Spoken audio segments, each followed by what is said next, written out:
He paid 1 credit for a lost cabin on a frozen moon. What he discovered inside stole his breath. Beginning the 1 credit gamble. The advertisement was almost insulting in its simplicity. Abandoned lunar cabin for sale. Location, Xiphon 7, orbiting Kepler 442b. Price, 1 credit. Buyer responsible for transport. Jareth Kale scrolled past it twice before his curiosity hooked him. He was a miner by trade, a drifter by reputation. 1 credit was less than the cost of a ration pack, less than a half sip of stem brew at any station bar. Nobody sold property for that price unless it was cursed, haunted, or fatally broken. Still, he pressed the transaction glyph, transferring a single credit. The registry pinged back confirmation. The cabin was now his. His crewmates on the hauler, Wanderers, do laugh themselves breathless when he told them. "You just bought a popsicle shack on a moon that's colder than death," said Corin, the navigator. "Probably nothing inside but frost and frozen rats," said Marla, the engineer. But Jareth wasn't bothered. He'd grown tired of drifting, tired of being one more forgotten miner in the guild logs. A cabin, even on an ice moon, meant roots, a place to return to. And somewhere, deep in his gut, something whispered, that ad was meant for you.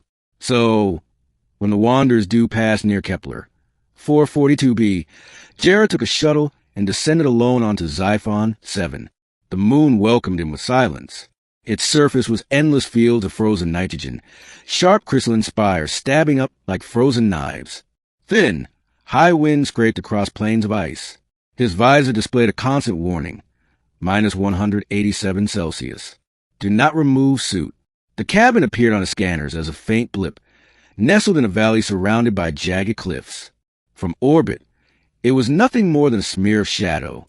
On the ground, it was a squat dome, half buried in ice drifts, ancient but intact. It looked like it had been abandoned for centuries. Jareth keyed, opened the manual hatch. Ice cracked, the door groaned, and he stepped inside. His breath caught in his throat. Middle, the secret beneath the ice. The cabin wasn't a ruin. It was warm. The lights flickered to life as if they had been waiting for him. Power hummed through conduits, soft heat radiating from the vents. And in the center of the cabin was a table. On it sat a cube, black, crystalline, pulsing faintly with inner light. The walls bore carvings, spirals, glyphs, and symbols that no miner trader or guild scientist could have scrawled. They were alien. Jareth approached the cube cautiously. His helmet sensors tried to analyze it, failed, and spat back unknown material composition. Energy signatures anomalous. He reached out and touched it. The cabin groaned as if the moon itself had awakened. The floor shuddered. His visor display blinked, then static replaced his HUD. The cube flared and a voice, not human, not mechanical, but something woven from thought and vibration, spoke directly into his mind. "You are late." Jareth staggered back. "What?" "The stew of the threshold was to arrive centuries ago. You are not the one expected. Yet you have come. That is enough." "I just bought this place," Jareth muttered, his voice trembling. 1 credit. That's all. Payment acknowledged. Ownership transferred. You are now bound. The cube melted into the table, like ink dissolving in water. The table split apart, revealing a hidden staircase spiraling down beneath the cabin. Into the ice.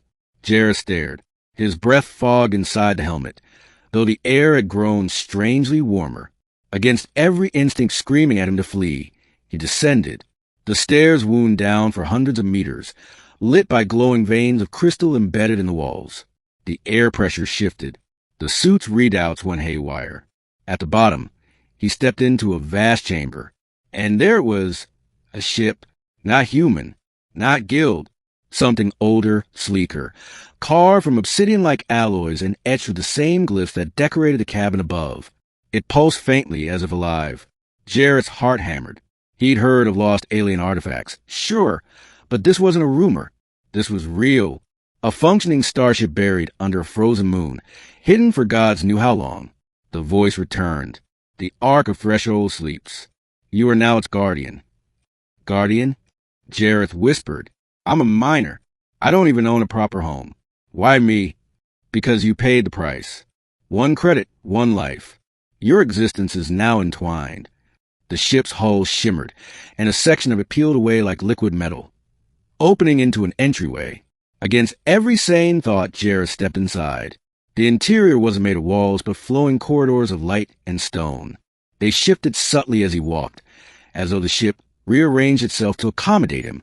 At its core, he found a chamber with a throne-like seat surrounded by hovering crystals. He sat hesitantly, and the ship responded. Stars bloomed before him. Not just stars, maps, histories, timelines.